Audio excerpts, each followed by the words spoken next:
Sa tigas ng ulo nila, ayaw nga tumanggap ng pleading, so hindi na ako magugulat kung gagawin mo nila yon. Biri mo, pagtanggap lang ng order, pagtanggap ng pleading, pagtanggap ng answer, pagtanggap ng appearance, pati yon papahirapan, so hindi na ako magugulat, sa totoo lang. Pero magkikita-kita kami sa tamang panahon, kaugnay sa mga ganyang ginagawa nila sa panahong ito. Sir, other issue?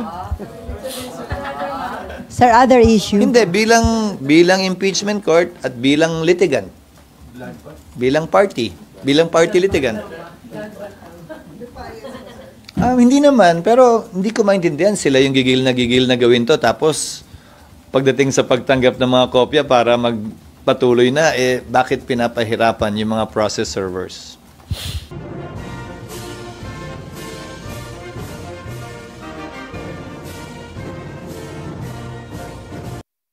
Kung maalala nyo, tulad ng sinabi ko, matapos i-file ang impeachment noong February 5, na ito yung magaganap.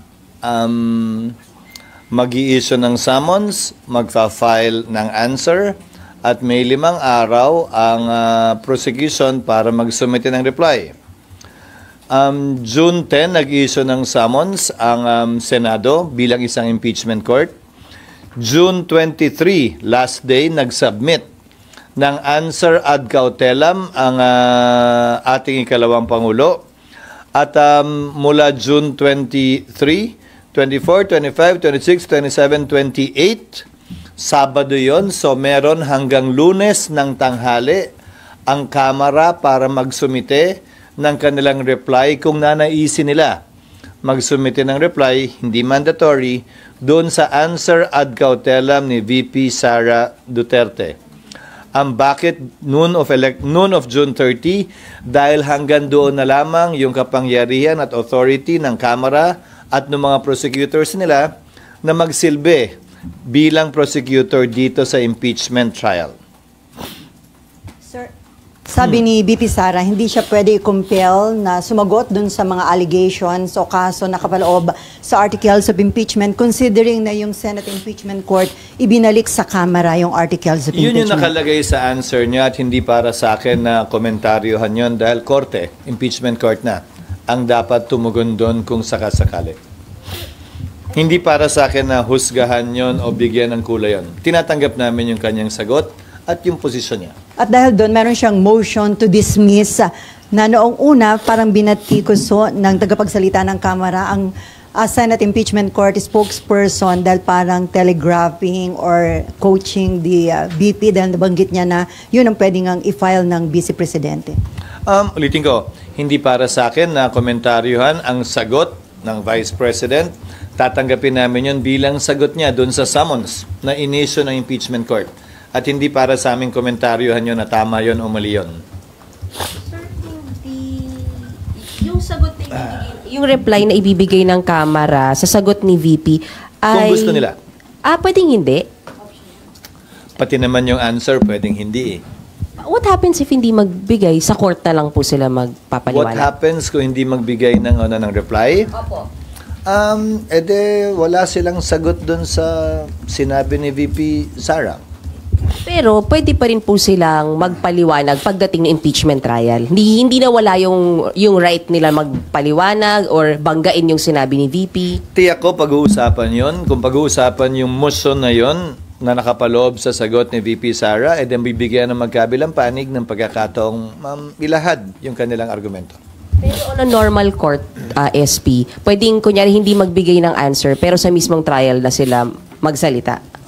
Pwede, hindi siya deemed or considered waived unless under exceptional circumstances hindi siya papayagan ng korte for being dilatory. Pero sa palagay ko, walang ganun dito. Isa pa, SP. SP yung ginagawa ngayon ng prosecution na halos maya't maya nagpe-press con sila. Ngayon pa lang sinasagot na nila yung sagot ni VP katulad kahapon sa kay Attorney Bukoy. Is that normal? Is that okay? Hindi po ba sila patatahimikin ng impeachment court? Sa ngayon, hindi pa siguro dahil hindi pa naman nagsisimula ang trial. Pag nagsimula na kasi ang trial, dapat lahat ng gusto nilang sabihin doon na mismo sa trial. Pero sa panahong ito, walang prohibition. Katulad ng mga tanong nyo sa akin ditong nagdaang araw, pwede ba nyong i-publish yung answer na binigay sa inyo ng Kamara base sa receiving copy nila? Walang prohibition na gawin yun. Pero pag may trial na? Ibang usapin kapag may trial na, dahil pwedeng magbigay ng kautusan ng impeachment court na limitahan o pagbawalan ang mga parties sa kaso na magsalita. Pero desisyon ng impeachment court yan. Sir, ngayong araw daw, isasubmit na yung certification ng Kamara na dumaan sa tamang proseso yung articles of impeachment. So kapag na-submit yun, babawiin na ba yung decision ng Senate Impeachment Court na i-refer back yung articles of impeachment? Hindi, dahil dalawa yung kautusang binitiwan ng Senado, kung maalala mo. Pero yung second yata, mahirap nilang i-comply hanggat hindi pa nagko-convene ng 20th. Kaya nga hindi pa kompleto yung compliance nila. So, Dalawa yung compliance na hinihiling ng impeachment court sa Kamara. Yung isa ay pwedeng mabigay ng 19th Congress. Yan yung patunay na hindi sila lumabag sa one-year ban. Pinapaliwanag na hindi sila lumabag dito. At pangalawa, yung patuloy na kagustuhan na ipursige pa rin yung kaso mula sa 20th Congress. So yung decision na yon to refer back yung articles of impeachment, mananatili yun hanggang 20th Congress? That is the operational meaning of the order issued by the Senate Impeachment Court, yes. Maliwanag naman yun dun sa order. Sir, next week, di ba basically, technically parang 20th Congress na. So, mapapalitan na, sir, may mga prosecutors, pero may mga na-retain pa rin naman. Then, yung 20th Congress papasok na rin. So, paano po yung magiging process lang? Hindi yun question kung ma-retain sila. Desisyon ng Kamara yun. Pero ang issue ay, ang authority, ang otorisasyon na binigay ng 19th Congress sa mga prosecutors, na re-elect man sila o hindi, ay hanggang June 30 lamang. Kailangan bigyan sila ng panibagong otorisasyon ng Kongreso na magsilbi bilang pareho man o magkaibang prosecutors sa ilalim ng 20th Congress. So, sir, kailangan pa ng plenary action pag ganon? Plenary action ang kinakailangan, oo. So, basically, sir, walang prosecutors muna from June 30? Kaya nga, Pebrero pa lang, sinasabi ko na sa inyo, di ba, dun sa mga nagmamadali, hindi pwedeng magpursige ang trial dahil walang prosecutors mula June 30 hanggang July 28. Di ba, noon pa sinasabi na natin yan eh.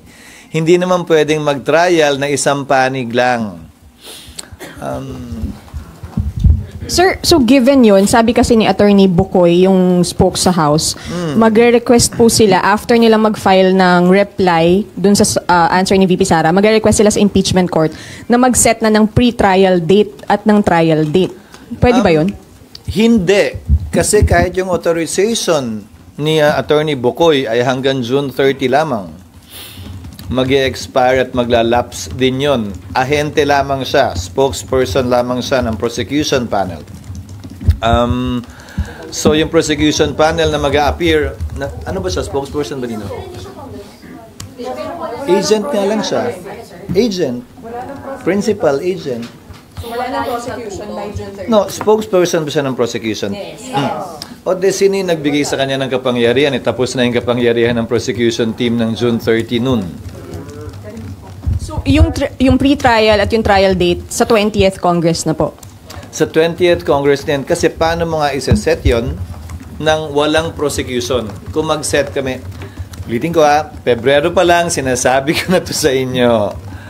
Paano ka mag-set ng pre-trial na kailangan may magkabilang panig? Hindi naman pwedeng abogado lang ni VP Sara mag-attend doon. One-sided naman yun. Hindi na pre-trial talaga ang tawag doon. Pero so dati may ginawa kang calendar, di ba? Hanggang October 9. Oo, pero ang bumulaga sa amin doon, base sa, kaya nga, working calendar yon, di ba? Ang bumulaga sa amin doon, yung authority nga, kasi iba kami, iba ang Senado eh. Ako hanggang 2028 pa. Pero yung prosecutors, yung congressmen, hanggang June 30 lamang. Sir, also sabi po niya ni Attorney Bukoy, yung ombudsman daw po, yung investigation nila hindi dapat magtuloy dahil matapos dapat daw po muna yung impeachment trial. Hindi Tama ba? para sa akin na komentaryohan yon. Hayaan na natin ang ombudsman na sumagot sa kanya. At tila yata hiwalay yung away na yon sa iba pang away na gustong pasukan ni Attorney Bukoy. Silang dalawa na lamang, yun siguro. SP. Nympha. Sir, Ginagamit kasing defense, based dun sa answer ng Vice President, ginagamit nilang defense yung pag-return ng impeachment court dun sa articles of impeachment. Ano ba talaga ang ginawa ng impeachment court? Kasi ang claim nila is the articles of impeachment was returned, so there's no charges against her to speak of. There are no charges against her. Argumento yan ang isang panig. Subalit, I refer you back to the order itself. Pakibasa na lang po yung order dahil nakalagay naman doon, hindi ba?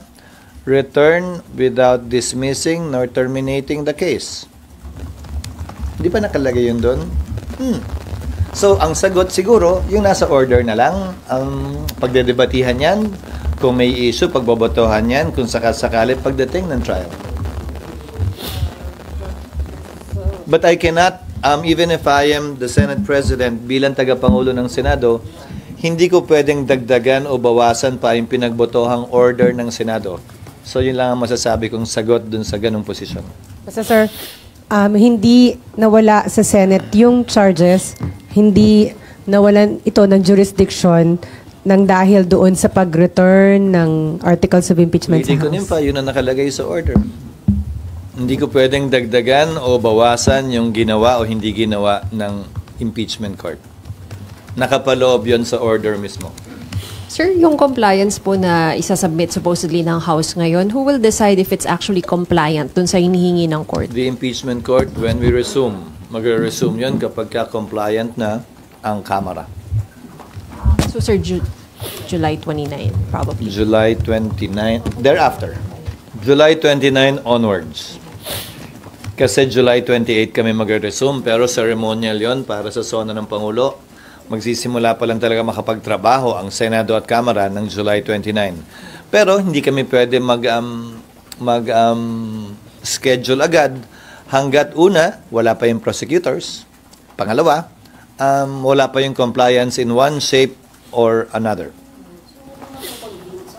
Walang makukonvene ng 29 kung wala pa yung compliance na pangalawa. Or sabihin nilang ayaw nila, kung ano man, basta katugunan o sagot dun sa hinihiling na yon. So if walang katugunan, walang makukonvene. Paano makakatugon din kung wala pa? Wala pang prosecutor eh. On the 29, kunwari SP or 28 sila magbigay ng tugon sa inyo. Yung second Paano sila makakabigay nga ng tugon kung wala pang prosecutors?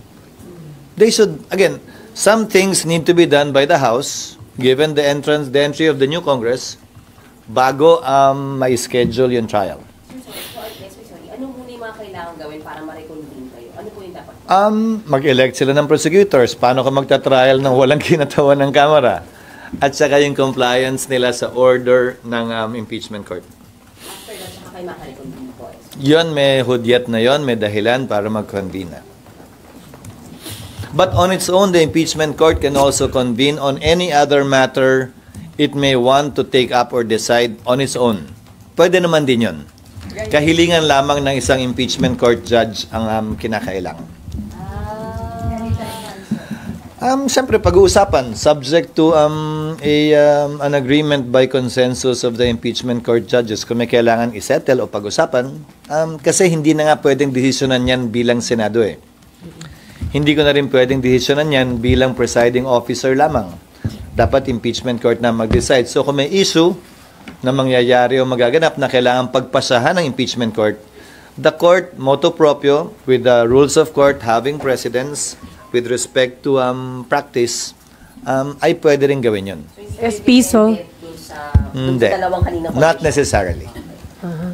So SP, kapag na-comply na to, na-comply na ng 20th Congress, yung assignment ng prosecutors and all, automatic kayong magko-convene? Kung ako tatanungin, bilang presiding officer, i-convene ko na yun after consulting my fellow impeachment court judges. Pero basta may prosecutors na rin, ha? Hindi, yes, sir. Hindi May pwedeng prosecutors na. Wala nang debate whatsoever kung magta-trial pa ba kayo o hindi, or... no, that will already be part of trial. May answer na yun. May answer na, may reply na yun. Kung naman ang pag-uusapan man doon, bahagi na ng trial yon. Dahil sumagot na ang VP eh. Kung yun ang gusto niyang patunayan, yung kanyang motion to dismiss muna bago magpresenta ng ebidensya, bahagi na ng trial yun. So hindi kasama sir hindi kasama sa proseso yung titingnan nyo kung tinatanggap ninyo yung answer sa summons, yung answer ng Vice President. Kasi Hindi para sa aming tanggapin o hindi tanggapin yung answer ng Vice President. Sagot niya yon at hindi namin siya pwedeng piliting sumagot ng ganito o ganyan o sa ganitong paraan. Sagot niya yon at tinatanggap namin yan. So there must be a trial talaga. Hindi walang po ang SP yung possible ulit na pagtayo ng senador para ipa-dismiss kagaya nung ginawa nung mag-convene kayo. Yung answer with motion ni Vice President, baka pag-usapan yon. I mean sir, kung sa senador ulit manggaling yung motion to dismiss. Bahagi na ng trial din yon. Kasi may pending motion, kumbaga may pending motion base sa answer, ha? May pending motion si VP Sara. Pwedeng ipagpaliban ng impeachment court yung pagpasa doon, pwedeng pagpasahan din.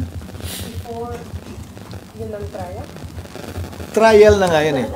Trial na lahat. Ano bang definition mo ng trial? I mean sir, sorry. Ang trial ay hindi lamang naman presentasyon ng mga testigo. Ang trial kabilang yung mga pag-debate ng mga motion na gagawin ng magkabilang panig. Sorry, reform ko, SP. So ibig sabihin, pwedeng pagkukonvene ninyo, pwede pa rin may tumayon para may motion to dismiss na senador and then didesisyonan ninyo. Wala namang bawal ngang motion eh. Yun ang problema ko sa maraming nagsasabi ng kung ano-ano eh.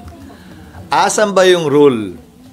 Asan ba yung provision sa saligang batas o sa rules on impeachment na bawal ang ganito o ganyang klaseng motion? Hindi mo naman pwedeng pigilan eh. At dahil collegial body ang Senado bilang impeachment court, kapag may nag-motion at may nag-object, hindi ba, sa tagal nyo sa Senado, ano bang gagawin? Hindi, pagbobotohan. Sir, I'm sorry? Simple majority lang yun. Yes, always by simple majority. Ang hindi lamang required ng simple majority, 2/3 ang kailangan kapag magbobotohan na to acquit or convict. but SP, yun pong answer po ni VP, pati po yung magiging answer ng PROSEC. Reply ng PROSEC. Yung reply ng PROSEC, mare-resolve or matatakel po ba siya ng impeachment court kapag ka-trial lang? Or paano po ba yung proseso? Hindi ko maintindihan yung tanong. Matatakel po yun during trial only. Pag nag-resume na yung court, that will not be tackled by the Senate sitting as a Senate. So nawala. It can only be tackled by the impeachment court. Ibig pong sabihin, kailangan ma-open po muna yung trial, yung paglilitis mismo, bago po yun... Bukas na siya. Constituted and convened na ang impeachment court.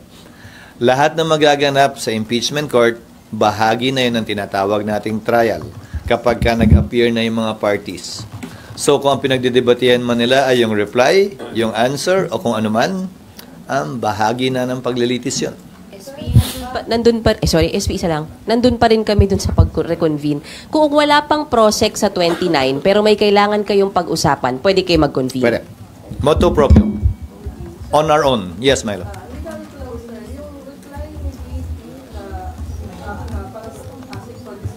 Walang reply si VP. Answer yung binigay ni VP. Answer ad cautelam. Hindi ko pa nababasa actually. Kayo lang yung nagtanong kanina eh.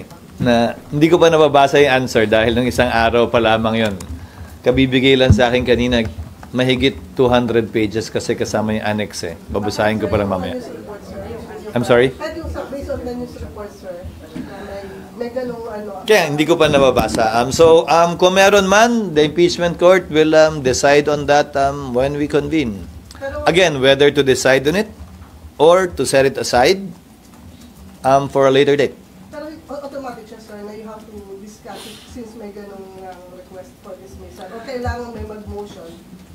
Someone has to bring it up. Binring up naman na sa answer eh. So I presume her lawyers will do that. Hindi para sa akin, Milo, na pagsabihan yung lawyer ko nung gagawin nila o hindi. O kung kailan nila gagawin. Nasa kanila yun.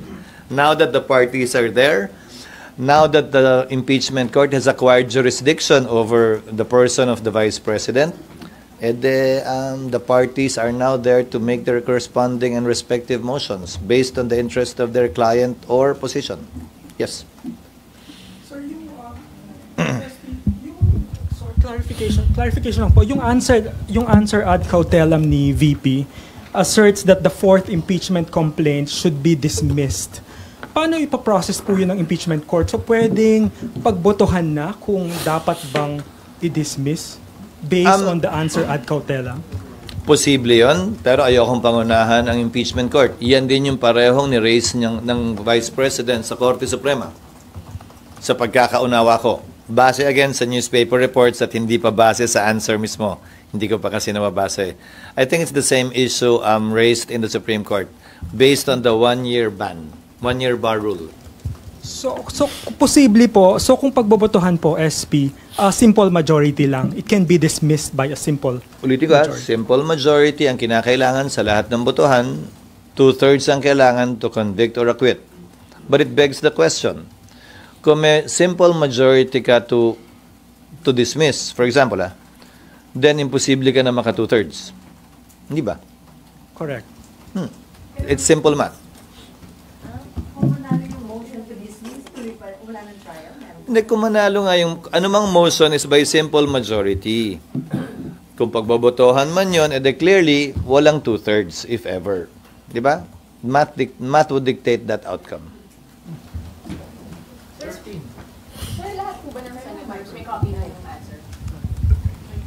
Pinadala na sa kanila electronically kahapon. Nanghingi lang ako ng hard copy dahil hindi ako makabasa ng electronic copy. Certification from House na receive ko na today. Sa pagkakaalam ko, wala pa. Yes, ma'am. SP, pero pagka kunwari dumating na po yung reply ng House prosecutors, nandyan na muna yon. Sa July na natin i-expect yung pagrolyo na nito. Oo, kasi paano kami nga magta-trial nang wala yung kabilang panig? Alangan namang mag-attend lang yung mga abogado ni VP Sara. That would be clearly unfair. And I've been telling you this from day one, dahil nga late final na ng Kamara ito, aabutan talaga ang June 30.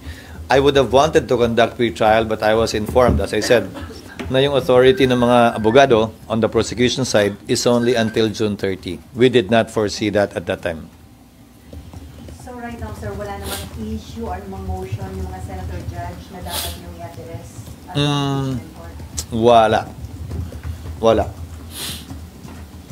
Sir, as it is, settled na ba yung question na tatawid na talaga doon sa 20th Congress, the way it looks? Settled ba yun? Sa pananaw at palagay ko, dahil nga, kung hindi man tumawid, kailangan mag-convene pa rin yung 20th Congress Impeachment Court para pagpasahan yan.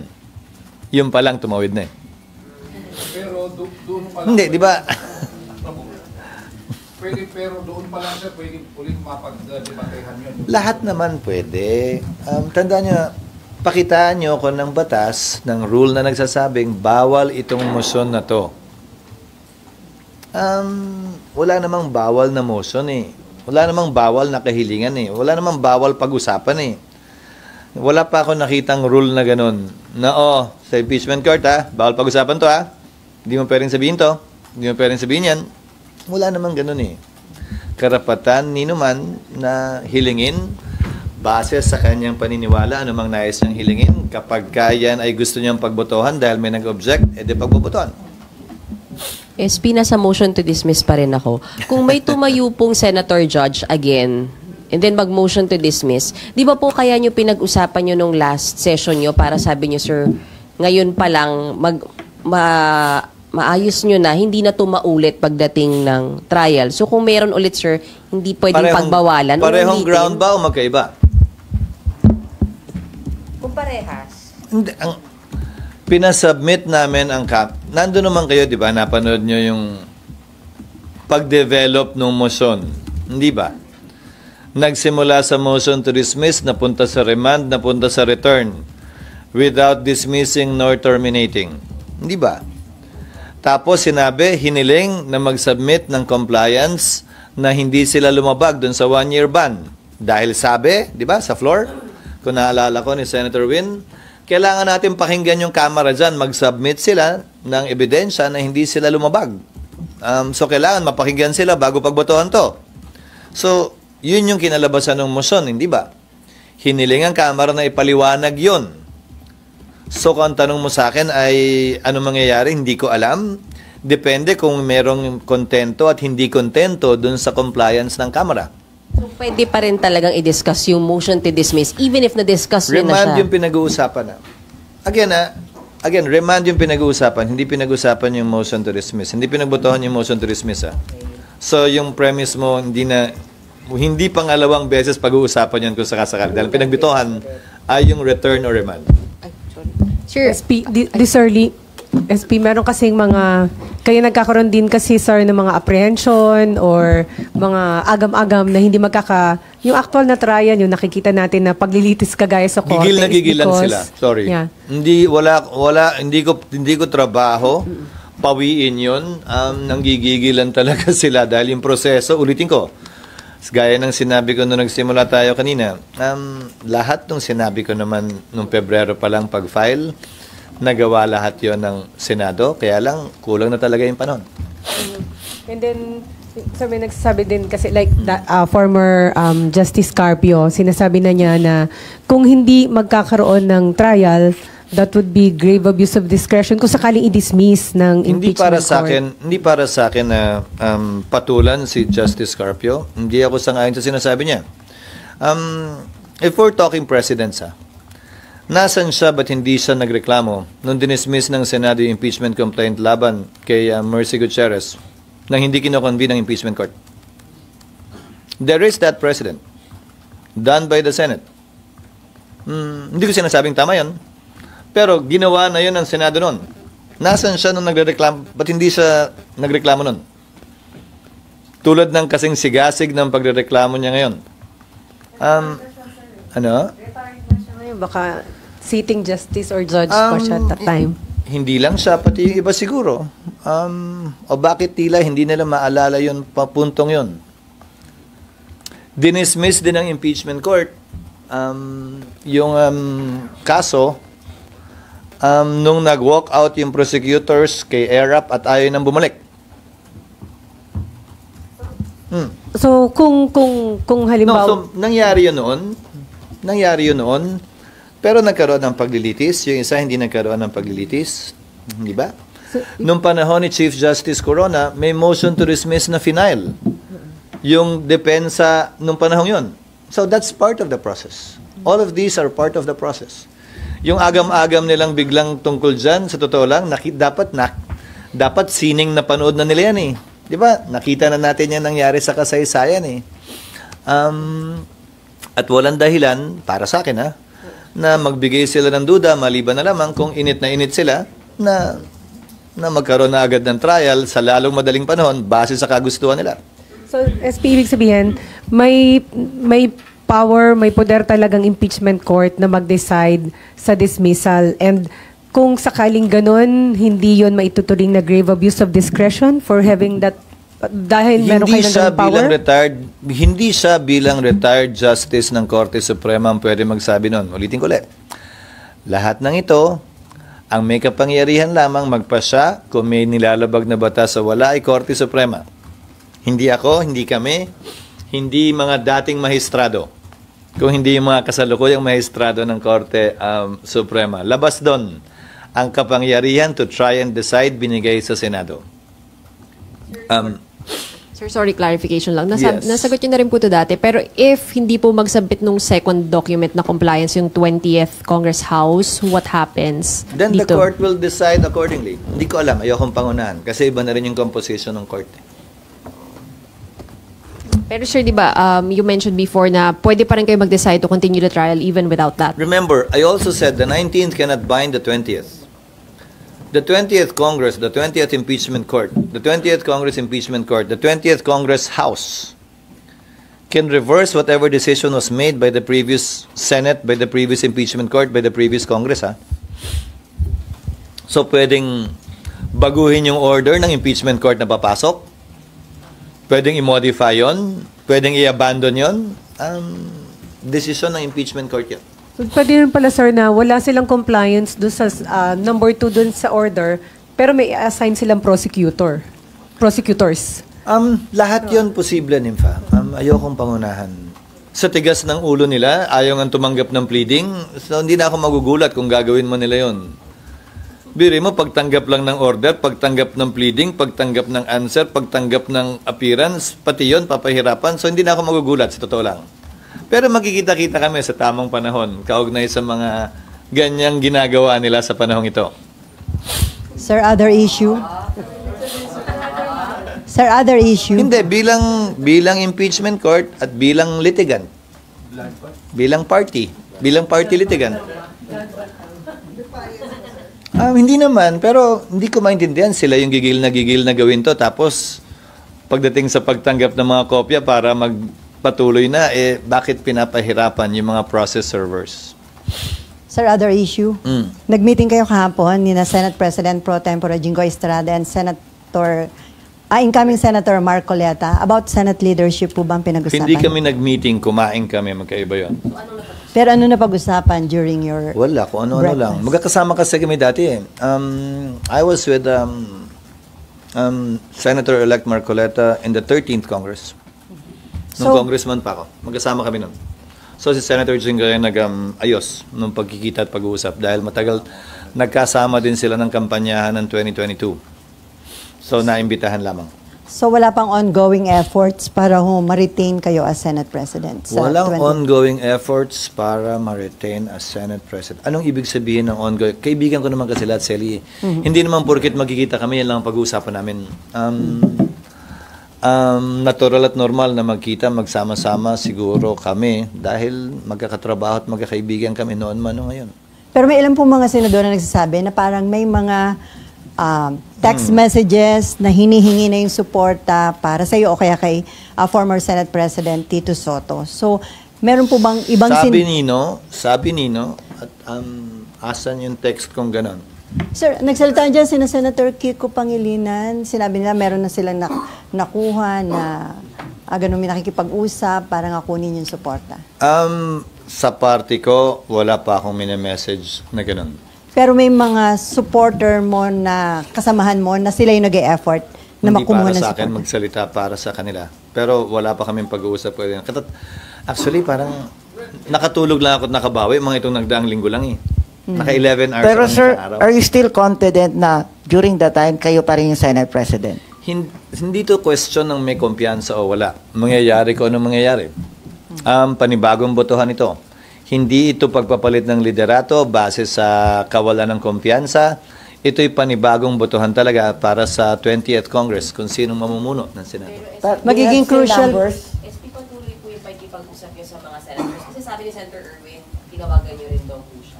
Matagal na yun, bago pa, nung nanalo siya. Siyempre, kinongratulate ko siya nung nanalo siya. But that was the last time I talked to him, I think.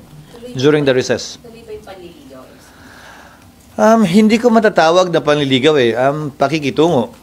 Normal na pakikitungo. Dahil ngayon, dahil ang term ko ay hindi naman nagtapos ng June 30, so yung mga pangailangan nila dito sa Senado mismo, sila yung mga bagong halal, sila Senators Soto, Lacson, Marcoleta, Villar, Camille, Erwin, kaugnay sa mga briefings at sa mga opisina, tinutulungan namin silang maasikaso. Sir, magiging crucial ba o malaking factor sa Senate leadership yung distribution ng committee chairmanship?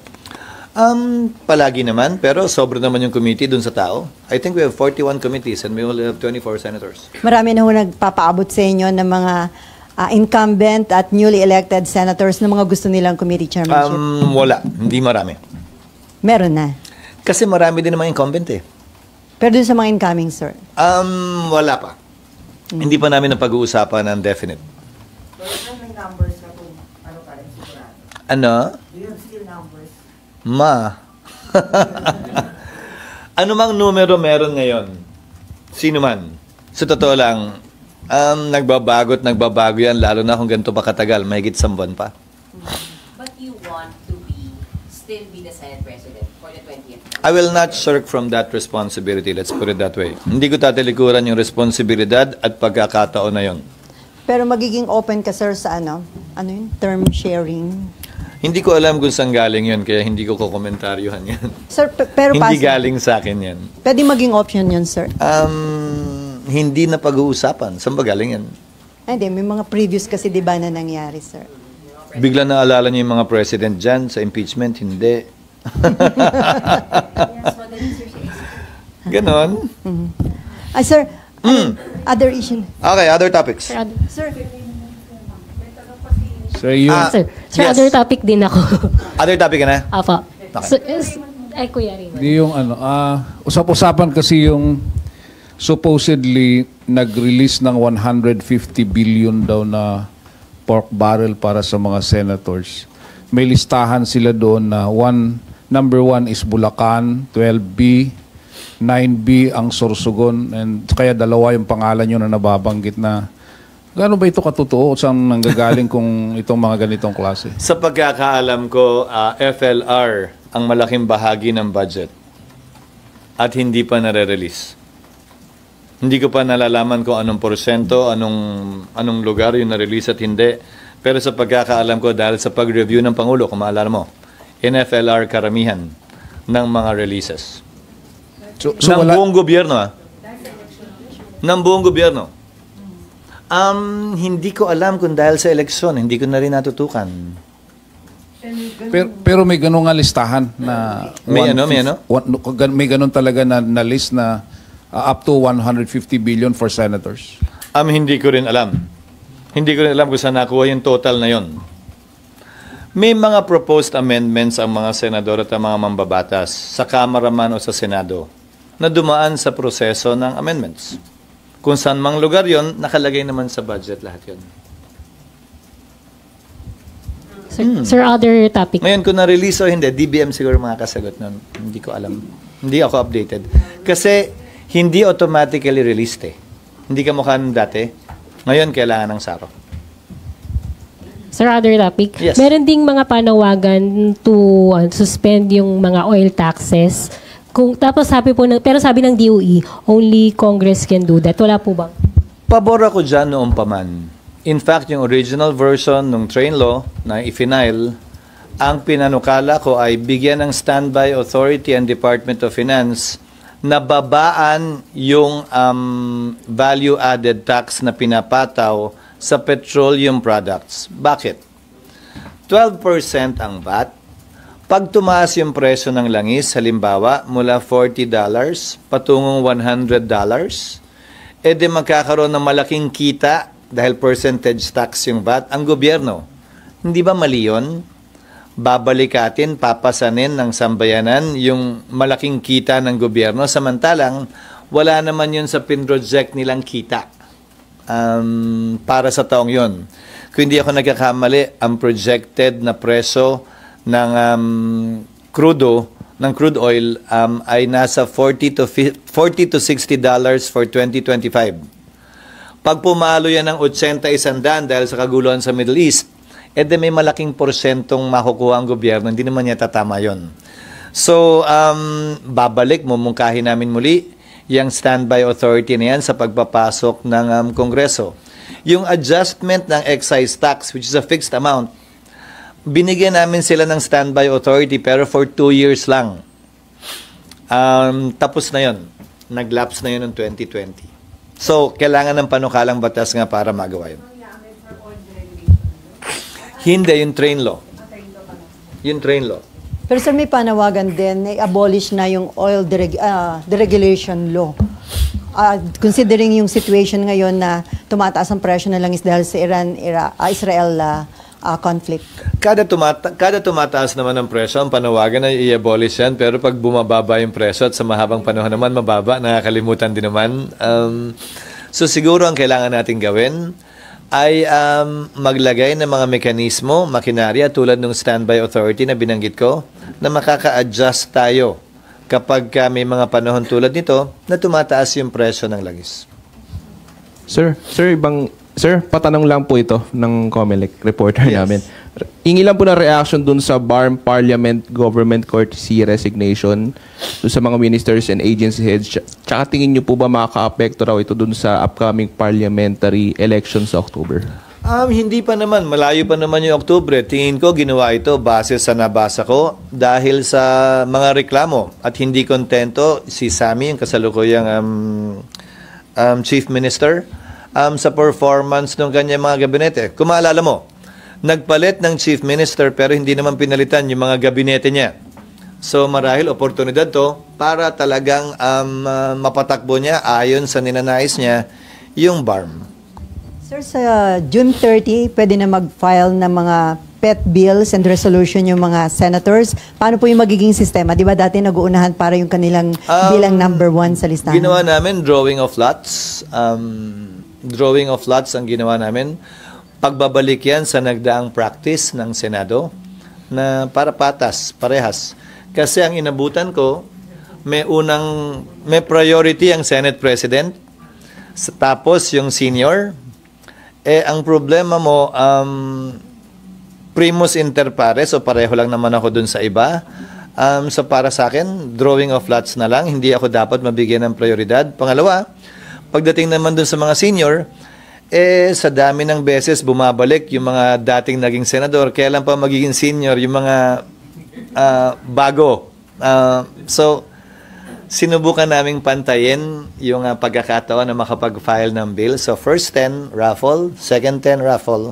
Tapos yung subsequent ones, first come, first serve na. So, hindi na mangyayari yung nagpupuyat sila, sir, dito para mauna? Hindi na. Yung unahan lang. Lamangan, unahan, hindi na. Ulitin ko, dati kasi nga, Senate President, ang rule na inabutan ko, last Congress, Senate President ang may first crack to submit 10 or 20 bills, followed by yung pinaka-senior na kinocompute base sa bilang ng term na napagsilbihan na. Mula't mula. So, ang mangyayari nga nun, yung mga bago, kahit na re-elect, parang hindi na sila, never sila makakaabot doon. Hindi ba? On your part, sir, ano yung mga bill na una nyo ipa-file? Fina-finalize pa lamang namin, pero dahil dito sa nangyayaring kaguluhan sa Middle East, isa na sa ipa-file namin tiyak yung standby authority na nais naming ibigay sa DOF o sa presidente man na babaan yung value-added tax o i-fix yung excise tax. Ang pagdedebatihan na lamang ay yung threshold amount. Anong magti-trigger ng kapangyarihang yon ng presidente? $80 per barrel ba? O ilang porsyento mula dun sa projected range ng presyo ng crude oil ang dapat natin pagbasihan? At ang pagbabasihan ba natin ay Dubai crude pa rin? O ang pagbabasihan natin ay yung MOPS of Singapore o yung Means of Platts of Singapore? Para sa akin, mas accurate yung MOPS. Pero sir, matagal pa yung proseso na yan kasi i-amend nyo pa yung batas. Hindi ba pwede yung executive branch i-suspend temporarily habang ganyan ang situation? Hindi walang ganong kapangyarihan ng presidente na suspendihin ang mga batas na ayaw niyang ipatupad. Walang kapangyarihan ng Pangulo magsuspende ng buwis. Ang pwede sigurong gawin o mangyari para sa akin ay pag-aralan habang recess ang Kongreso. Kung may mga tariff o duties pa na binabayaran, pwedeng tanggalin muna yon para hindi gaanong tumaas ang presyo sa panahong ito. Habang recess kasi ang Kongreso, may kapangyarihan ng Presidente, i-adjust ang tariff rates. Kung meron pa, hindi ko kasi kabisado kung meron pa, kung may mga duties pa ang produktong petrolyo. Considering yung situation, ipa-prioritize nyo po yan, yung bill na yon, yung standby? Imumungkahin namin sa LEDAC na ma-prioritize pero hindi para sa aking i-prioritize yon. Pag-uusapan sa LEDAC yan sa pagitan ng Kamara at ng Senado at ng Executive Branch. SP, tama ba? Yung Senate President, House Speaker, copy furnished kayo ng reports tungkol sa confidential funds? And Pursuant sa JMC, Joint Memorandum Circular, So, meron din kayo nung confidential funds, yung report ng OVP and DepEd? Nung nauso yan, nung napag-usapan yan, tiningnan ko, parang iba yung hawak ng House sa sinusumite. Hindi ganun kadetalyado. Sa pagkakaalam ko, yung mga binabasa ng Kamara ay galing na sa COA. Hindi galing dun sa submission na naunang binigay na sa kanila at sa amin. So, wala kayo nung report ng confidential? Yung mga pangalang binabanggit na naririnig natin sa media, wala akong maalalang napansing ganun nung tiningnan ko. Pero pinapasa-pasa yan, nakalagay lang naman sa kahon doon pag sinusumite. Ang ayon sa Joint Memorandum Circular lang ay hindi pwedeng kunan ng picture, litratuhan o ilabas sa kwarto ni naman. Pero pwedeng ipakita sa sino mang miyembro ng Senado. Pero kung halimbawang kailanganin, kung meron doon at kailanganin sa impeachment trial, pwede niyong gamitin yun? Kung meron naman din ng Kamara, prosecutor sila, bakit hindi sila? Okay, doon na lang gamitin. Di ba? Kasi dapat pareho naman yung matanggap yung report. In theory, ng Speaker. dapat pareho naman yun. Pero submission lang ang binibigay sa amin ayon sa GAA. And from this SP, dapat ba magkaroon ng reform or changes sa reporting ng confidential and intelligence funds? That is a subject matter of the Joint Memorandum Circular and the special provisions of the General Appropriations Act.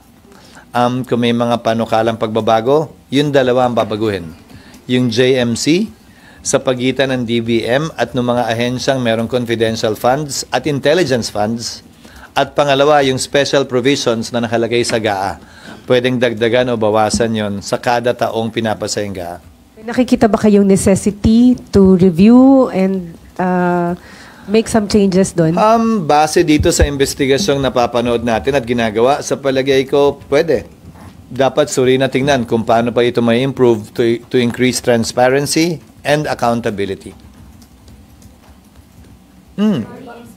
Sorry, ST, babalik lang po ako sa impeachment.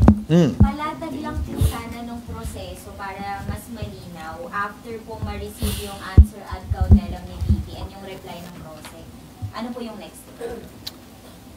Ano yung next doon? E de magko-convene na ang 20th Congress. Kailangan pumili ng prosecutors ang Kamara. Magsumite ng compliance base dun sa order ng impeachment court. Tapos mag-i-schedule ang impeachment court ng trial date. Kung may humiling base sa pag-uusap ng mga impeachment court judges na may bagay na motopropyong pagpapasahan o kailangan pagpasa ng impeachment court, pwedeng mag-convene nang hindi kinakailangan tawagin pa yung magkabilang partido, motopropyo nga, on its own. Parang yung mga pagpapasyang ginawa ng impeachment court, that was decided by the court motopropyo, on its own, without calling either of the parties. Yun. Hanggang dun lang ang pwede kong sabihin dahil depende na nga yun sa magiging aksyon ng mga partido. Sir, saan papasok dun yung possible silang mag-vote na agad by simple majority dun sa answer, dun sa motion ni VP Sara? Saan po doon sa process na yun? Pag nag-convene na yung impeachment court na nandun yung magkabilang partido. So, hindi pwede yun sa motu proprio, sir? Alin? Hindi po pwede sa motu proprio yun, sir. Kailangan Alin? nandyan sila dalawa. Hindi para sa akin kasing sabihin walang batas, walang listahan ng pwede at hindi pwede sa motu proprio. So ulitin ko, pag-uusapan, pagdedebatihan, at kung kinakailangan, pagbabatohan yan ng mga miyembro ng impeachment court. Hindi para sa akin na i-dicta yun. So yung nakakonvene at nandun yung dalawang panig, trial na po yung tawag. Oo. So sa trial lang po pwedeng mag-vote ng dun sa motion ni VP Sara? Oo, dahil motion niya yun. Motion niya yun eh.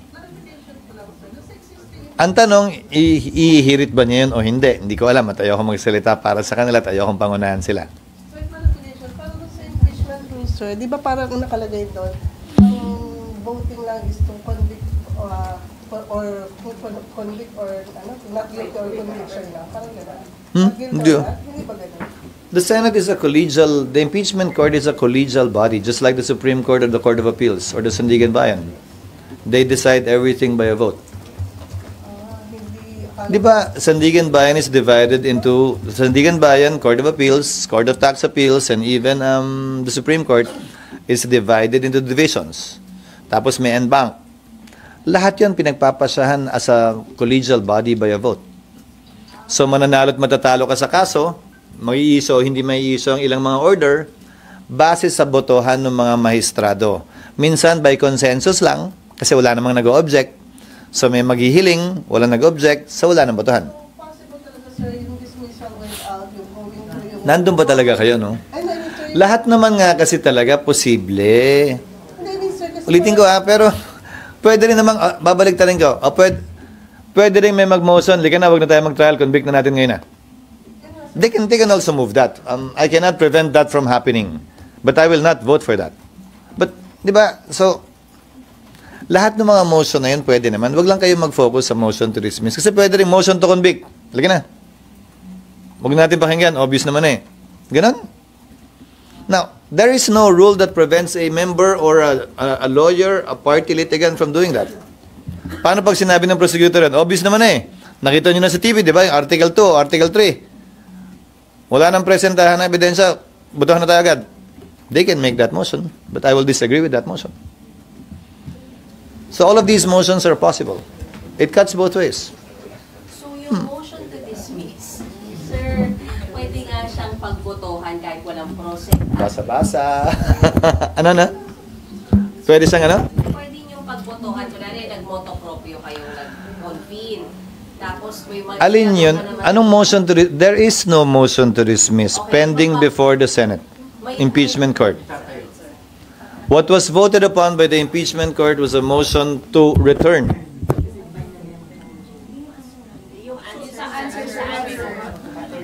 The party has to bring it up. So kailangan nandiyan yun. The party claiming it has...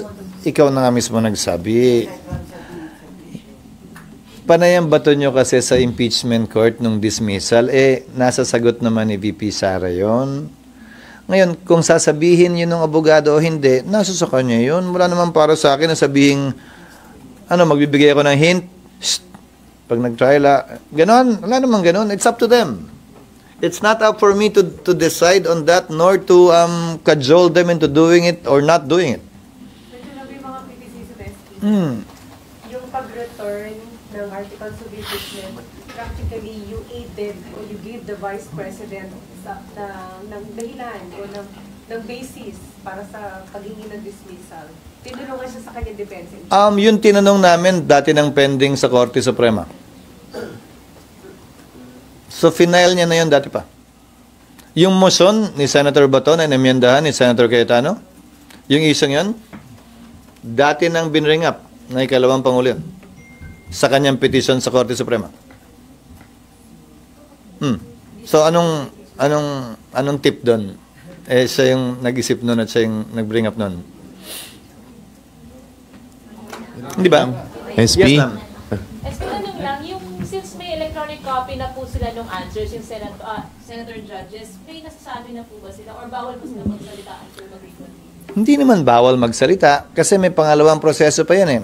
Pagdating ng June 30, noon time, bibigyan naman namin ng kopya din yung mga bagong halal na Senator Judges. Bagaman hindi pa sila nakakasumpa, bilang miyembro ng impeachment court, bibigyan namin sila ng kopya din pagdating ng June 30. Sa ngayon po, basta may nasasabi na sila? May nare-raise na sila or wala pa? Wala. Walang, ewan ko kung sinong kausap nila o sa kaibigan nila. Sa akin, wala. SP, ibalikan ko lang yung lumalaking tension sa Israel-Iran conflict. Kasi nakasawasawa na yung US and then Iran is seeking help from Russia. What's your call? Lalo na't baka mas lalong lumaking epekto nito sa ating Pilipinas. Walang kagustuhan nating lahat, manaig ang kapayapaan at tumigil na ang putukan at gera sa pagitan ng Israel at Iran. Pero mas higit na kagustuhan at panalangin dapat natin, huwag na lumagana pa ito. Dahil lahat ng nangyaring digmaang pandaigdig nagsimula sa labanan sa pagitan ng dalawa o tatlong bansa lamang.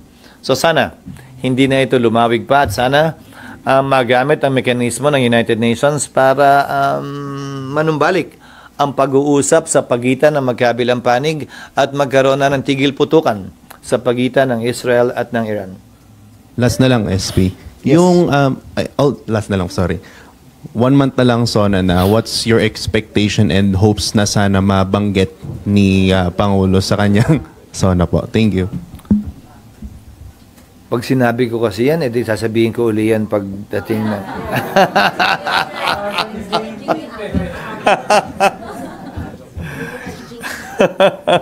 Hindi, ang tunay na kalagayan ng bansa. Kaya nga State of the Nation ang tawag yan. Sabihin ang tunay na kalagayan ng bansa. At pangalawa, kung anong hihilingin niya sa Kongreso ng mga panukalang batas na dapat ipasa. Pangatlo, yung direksyon, mithiin, pangarap at layunin na gusto niyang marating sa loob ng papasok na taon hanggang sa susunod na namang SONA. Sir, yung bagong Senator Judges, kailan po manunong? Pag nag-convene yung impeachment court.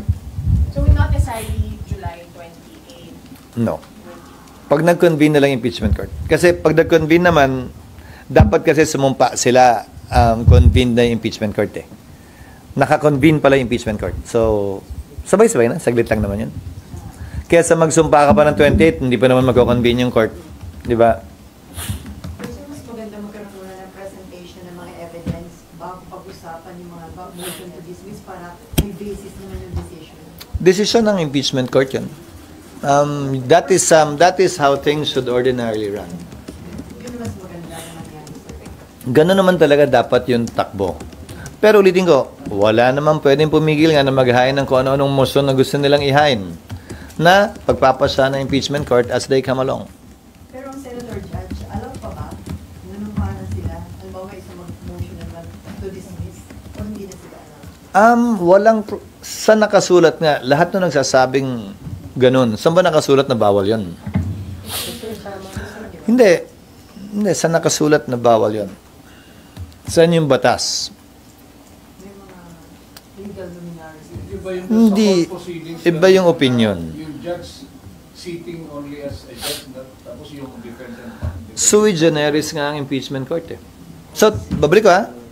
Lahat nung nagsasabing mali o bawal yung motion na ginawa ng isang senator judge, nasaan nakalagay? Na may mga motion na pwede, may motion na bawal. Nasaan yung listahan na yun? So, sir, tama si JP. Hindi, nasaan yung listahan na yun? Wala akong pakituro naman. Baka naman para makita rin namin, mapag-aralan namin. Kasi wala akong alam na listahan ng pwede at hindi pwedeng gawin, pwede at hindi pwedeng sabihin ha ng isang impeachment court judge. Bigyan ko ng halimbawa. Nung impeachment ni Chief Justice Corona, nag-issue ng TRO ang Korte Suprema para pigilan ang pagbubukas ng foreign currency deposit account ni dating Chief Justice Corona. Naalala niyo yun? Ikaw, Sally, dapat naalala mo yun. Ha? No, oo. Ang ginawa nun, ha? Ang ginawa nun, ha? Hindi. Nag-caucus. Mas gusto niyo yun? Tapos, paglabas, in-announce ni presiding officer at that time, JPE, na the senator judges voting in person or virtually voted 13-10 to follow the decision of the Supreme Court. Oh. Bawal bang pagbotohan yon? Ang tanong susundin ba natin yung desisyon ng Korte Suprema o hindi? Ganun. But that was done. And majority decided na sumunod tayo. So, hindi binuksan. Okay? So, they decided that through a vote. In caucus pa nga eh. Hindi ba dapat in open plenary? Mas maganda, di ba? Para nakita. But still, whether in caucus or in open plenary, nobody questioned the vote. So, officially, since it was part of the record, voting 13-10 in caucus, yung SETA nag-abstain kasi kulang, o baka kulang yung senador nun. Nagpasa ang impeachment court na sundin ang Korte Suprema. Di ba? Parang alanganin pakinggan yun? Pwede bang pagbotohan yun? Dapat bang pagbotohan yun? But the impeachment court did that. Kasi nga, hindi naman pwedeng, paano nyo mapagpapasahan kung gagawin nga ba ito o hindi? Bubuksan nga ba o hindi? Popwersahin ba, i-issue ba yung sabina o hindi? Ikaw contempt ba dahil ayaw pakita ng bangko? Pero pinagdaanan na yun ng impeachment court dati. So, hindi na rin makabago yung mga ganyan. Lahat nga kasi pinagbabotohan. Thank you, JP. Sir, diba? Dapat daw i-amend yung nasa Constitution para maiwasan yung ganitong debate, confusion sa usapin nga ng impeachment. Para klaro na. Doon ka, salitang 40, di ba? Nagkaroon ng... Well, true. True. Pero yung mga sumulat din ng Constitution, kaugnay ng Forthwith, iba-iba din naman yung kanilang pananaw doon. may mga Constitutional Commission members na iba't iba yung pananaw kaugnay niyan. Okay? Salamat, SP.